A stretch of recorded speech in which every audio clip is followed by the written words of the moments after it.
Hey, how are you? This is Sunday evening, September 7th.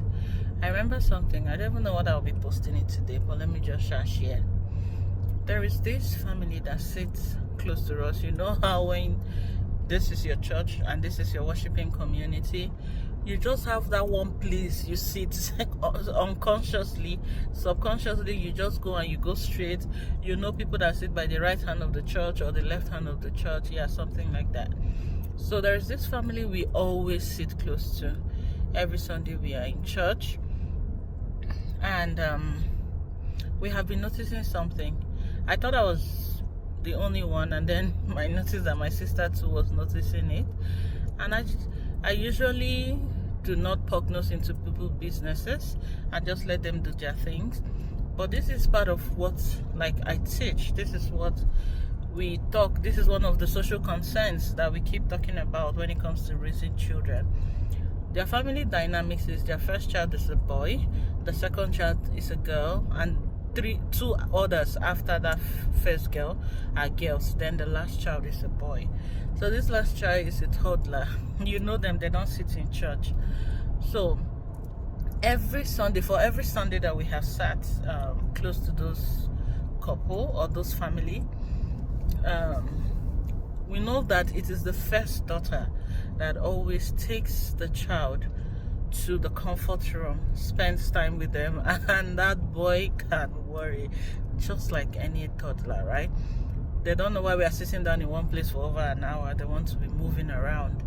So yeah, this thing continuously happens, and the oldest child, who is the boy, never gets up or never helps or is never asked to watch over his younger brother, which you would think that a family would do. Because if I had a first child that is a boy or an older child that is a boy, I would like them to bond more with their younger sibling that is the same sex. But he never gets to do that. It's just that girl, the first girl only, that takes that child to comfort room. Then we notice something. This girl also volunteers on the altar, so she's an altar servant. So she serves during some of the masses. You would never guess what happens on the days that this girl is serving. No, you would not guess. The mom takes that child to the comfort room and run around the church with that child. The mom. 2 Sundays at least, I have noticed that the girl was serving at the altar. The mom had to take the child, mind the child, take the child to the comfort room throughout the mass.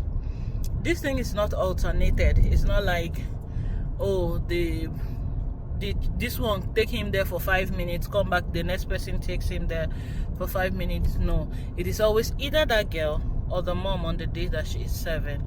And then it was just annoying to me, because that was just conditioning this girl to know that you are the only one that is supposed to take care of a child. If her older brother, I'm not saying this boy is like, it's like a 2-year age gap at best, right? 2-year age gap. If her elder brother cannot help with the child during mass, what is that girl being conditioned to believe? That she has to carry the burden of child care. And just for the sake of honesty and modesty, I would say I will give them the benefit of the doubt that I am not in their house. I do not know what goes on. I don't know how much the boy helps. I will give them that, right? But from what I have seen, it is just not okay, right? This is what we are teaching boys, and we see men grow up to complain that their wife is not telling them what to do. And sometimes I am forced to be sympathetic towards such men. It is not an excuse, because you can learn this thing before you get married. You know that you have children. Children need care. Children need help. Take all the courses you need. But we are not a learning generation. We are not much into learning. So I'll give you that excuse that you see some of them, they didn't gain the training when they were young. So they just assume that they are not supposed to take care of children. And then when the women in their life demand it from them, it brings issue, and it starts for stuff like this. If this is what is happening at home, truly, then it it just breaks my heart every time I see it, that it is either the girl watching throughout the mass or the mom on this that she's serving at the altar. And I'm like, my darling, if I were you, I would ask for more days to serve at the altar. Yeah, so I just remembered it this Sunday, and I decided to share. We should really raise our boys to be better. It's not in this generation now. However, we talk so much about the trauma we carry from our parents, how they raised us with resources that were available to them, and things like this are happening in a society like this and in a time like this. Then maybe we shouldn't be so judgmental of our parents, right? Because we are not even doing any better with all the resources that we have.